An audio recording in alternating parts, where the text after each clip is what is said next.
Hello everyone, good morning, good afternoon, good evening. So friends, today we are going to discuss with you regarding the deduction under section 80C which is a limit of rupees 1,50,000. मैं यहाँ पे सिर्फ उसी points की बात करूंगा जिसमें आप इन्वेस्टमेंट कर सकते हो और ये टोटल 9 पॉइंट क्या है ये आपको जान लेना बहुत जरूरी है. But before that, my name is Mohinder and I construct video on income tax और आपका financial accounting, company laws and insurance, investment and other related contents on share market. So let's come to the point and see what are the option where you can invest of rupees 1,50,000. Okay. Investment options under section 80C under income tax, as you know very well. Okay, first point आता है equity link saving, जिसको हम ELSS भी बोलते हैं.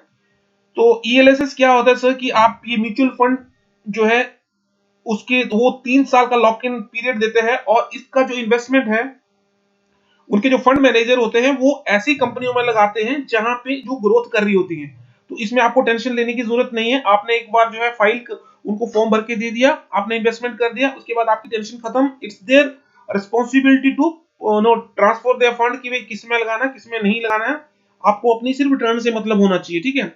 अब इसमें आपको रिटर्न आपको 12% से 15% की रिटर्न आ जाती है जनरली. और अगर मेरा पॉइंट ऑफ व्यूज अगर आप जाने, आई विल बी प्रेफर इस ELSS ओनली बिकॉज एक तो आपका लॉक इन पीरियड सबसे कम है. द सेकंड थिंग कि भाई आपको उसमें रिटर्न ज्यादा मिल रहा है. ठीक है. और आपको उसमें टैक्स बेनिफिट जो है 1,50,000 का मिलेगा ही मिलेगा. और उसमें अगर आपका बेनिफिट जो है 1 लाख से ज्यादा अगर रहता है तो आपको उसके ऊपर जो है टैक्स देना पड़ सकता है, अदरवाइज कोई जरूरत नहीं है. और आपको जो है लिमिट है 1 लाख की. ये अभी कुछ 2 साल पहले ही हमारे फाइनेंस एक्ट में आया था. अभी हम दूसरे पॉइंट की अगर बात करें, this is called as NPS, national pension scheme. और ये हम लोग जानते हैं कि NPS क्या है. ये आपके रिटायरमेंट बेनिफिट के लिए होता है. जब आप रिटायर हो जाते हैं तो उस टाइम में जो है आप इसका बेनिफिट मिलता है. आपको जो है एक अमाउंट मिल जाता है इकट्ठा और तब तक आपका इंटरेस्ट जो है कम्युलेट होता रहता है. ये जो आपका लॉक इन पीरियड रहता है इसका पूरा का पूरा जब तक आप रिटायर नहीं होते तब तक आपका रहता है ये. और अप्रोक्सीमेट अगर इस रिटर्न की बात करें तो ये 7 to 8% जो है इसका रिटर्न आ जाता है जनरली. ठीक है. दूसरी चीज अगर मैं इसके साथ में ये बात करूं तो इसको कौन खोल सकता है? इसको 18 साल से लेके 60 साल तक कोई भी इसको जो है खोल सकता है. टैक्स बेनिफिट जितना भी अमाउंट एक साल में आप जो है इन्वेस्ट करेंगे इसमें तो आपको 1,50,000 आपको मिलेगा ही मिलेगा. आप 80C के अंदर इसकी डिडक्शन ले सकते हैं, अपने टैक्स को सेव कर सकते हैं. ठीक है. एडिशनल इन्वेस्टमेंट सबसे बड़ा मेजर बेनिफिट ये है कि इसके जो है एडिशनल बेनिफिट इसका ये 50,000 आप एक और 50,000 जो है इन्वेस्टमेंट कर सकते हैं अंडर 80CC D1 के अंदर.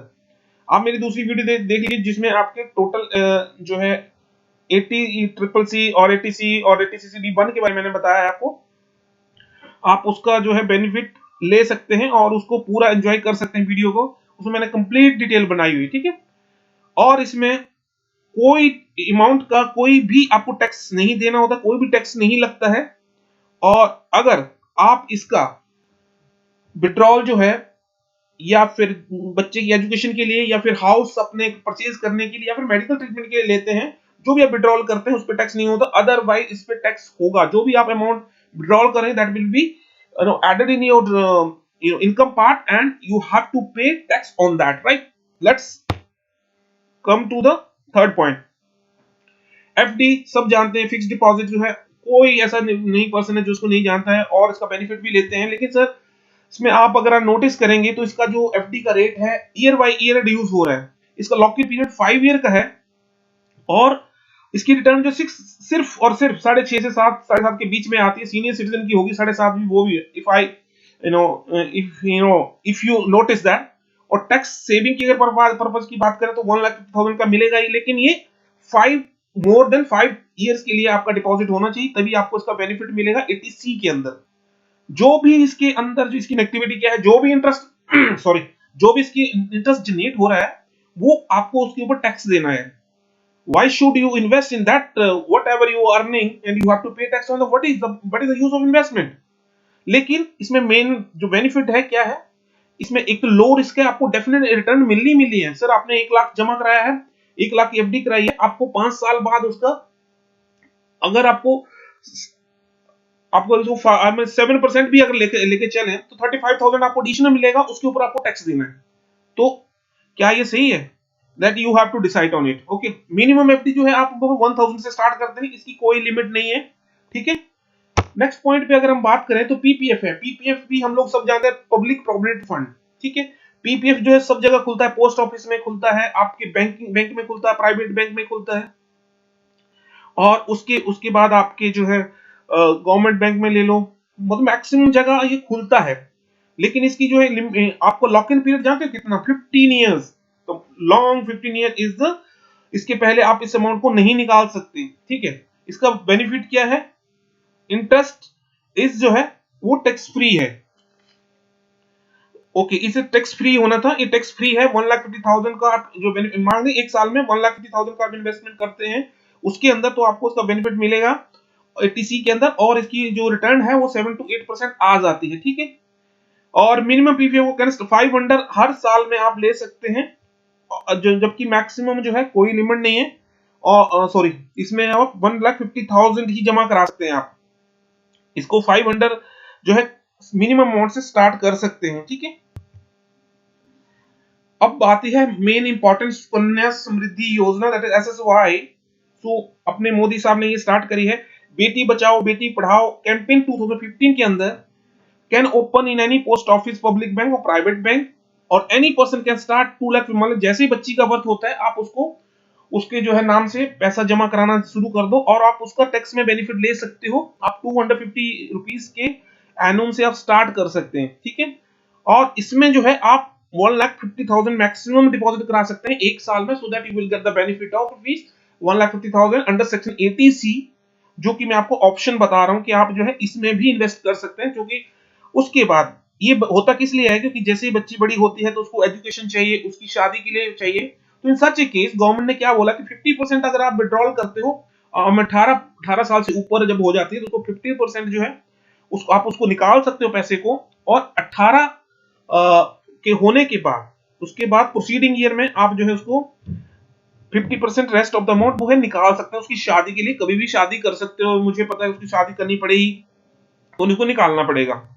The main important thing is in that the no taxes, whatever taxes, I mean interest is earned on that, there is should not be pay any tax on that। तो इसका जो tax होता है sir, इसका जो I mean interest on investment होता है वो रहता है आपका 8.5% के करीब रहता है।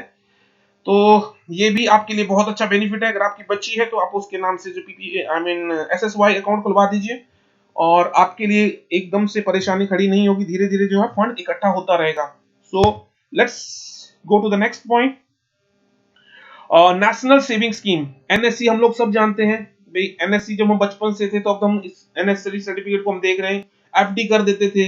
लॉक इन पीरियड आपका इसका 5 ईयर का है, लॉक इन पीरियड रहेगा। उससे पहले होगा तो आपको 1,50,000 का बेनिफिट नहीं मिलने वाला। इंटरेस्ट इसका टैक्सेबल है, जो एफडी की तरह जो भी इसका इंटरेस्ट जनरेट होगा उसकी आपको टैक्स देना ही पड़ेगा। और रेट ऑफ इंटरेस्ट जो है 8.5 के करीब आ जाता है।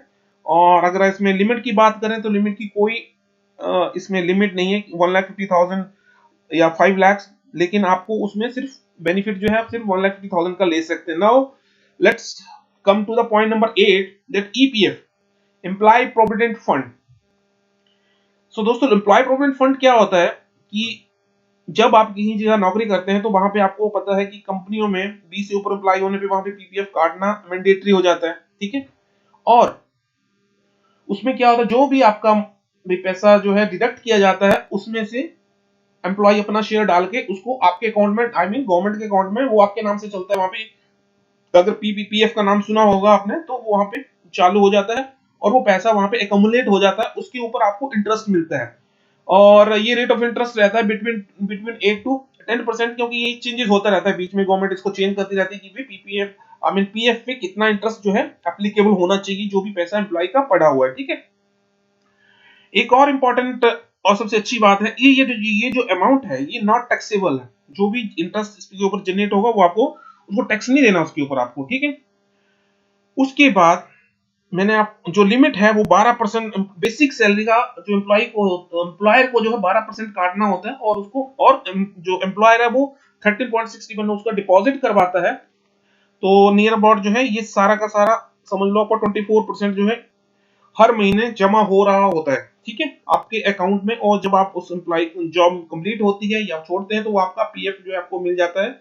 उसमें किसी को रोकने की जरूरत नहीं है, कोई इसको रोकेगा नहीं। You have a right to get the claim of this PF EPF employee provident fund में जो भी पैसा पड़ा रहता है वो आपका हक है, उसको वो आपको मिलेगा मिलेगा, ठीक है। उसके बाद हम पॉइंट नंबर 9 की अगर मैं बात करूं, ये होता है यूलिप, और इसमें यूनिट लिंक इंश्योरेंस प्लान होते हैं। इसमें क्या होता है, एलआईसी की बात करें तो वहां एलआईसी के पास में भी ये वाला प्लान है, और उसमें आपको इंश्योरेंस और इन्वेस्टमेंट दोनों साथ में मिलते हैं, कॉम्बिनेशन मिलता था। एक तो आपका इंश्योरेंस हो रहा है, दूसरा आपको इन्वेस्टमेंट हो रहा है। इसमें कुछ पार्ट जो है आपको इंश्योरेंस में लगा दिया जाता है, और कुछ पार्ट आपकी इक्विटी जो गवर्नमेंट की इक्विटीज होती है, इक्विटी मतलब स्टॉक मार्केट, वहां पे लगा दिया जाता है, ठीक है। एक तो आपका भी आपका लाइफ सिक्योर हो रहा है, अगर आपको मिस हैपनिंग हो जाती है your family will get the funds from the LIC of India. In second case if you get survive, so उस केस में भी आपको जो है इन्वेस्टमेंट पे अच्छा रिटर्न जो है मिल जाता है, ठीक है। इसका रिटर्न जो है आप सॉरी इसकी जो इन्वेस्टमेंट है 1,50,000 जो है अमाउंट जो है इन्वेस्ट कर सकते हैं आप। और इसकी रिटर्न जो डिपेंड करती है, इसमें कोई फिक्स नहीं होता। ये जो मार्केट फ्लक्चुएट होती रहती है, क्योंकि जिस भी फंड्स में या आपके जो कंपनीज है या इंश्योरर है जिसने भी वो पैसा वहां लगाया होता है, वो उस ही मार्केट के अकॉर्डिंग ही रिटर्न में आता है, ठीक है। और ये पॉइंट नंबर 10 आप है नहीं, बट आप ले लीजिए उसको कि भाई आप जो है एटीसी के अंदर जो है आप कुछ और चीजें जिनका आप बेनिफिट ले सकते हैं, जैसे कि आपने कोई भी बच्चे की ट्यूशन फीस दी है एटीसी के अंदर, आप उसका बेनिफिट ले सकते हैं। मैंने दूसरी वीडियो में बताया, but I am repeating in this video also. और ऐसा कोई अमाउंट जो कि आपने हाउस परचेज करने के लिए प्रिंसिपल अमाउंट दिया या स्टैंप ड्यूटी के लिए, वो भी इस 1.5 लाख के अंदर आ जाता है। तो ये था छोटा सा video. I hope you enjoyed and thank you so much for watching this. If you have any question, please let us know and leave a comment section. I would love to reply your comments. Have a great day. God bless you. Thank you. Bye.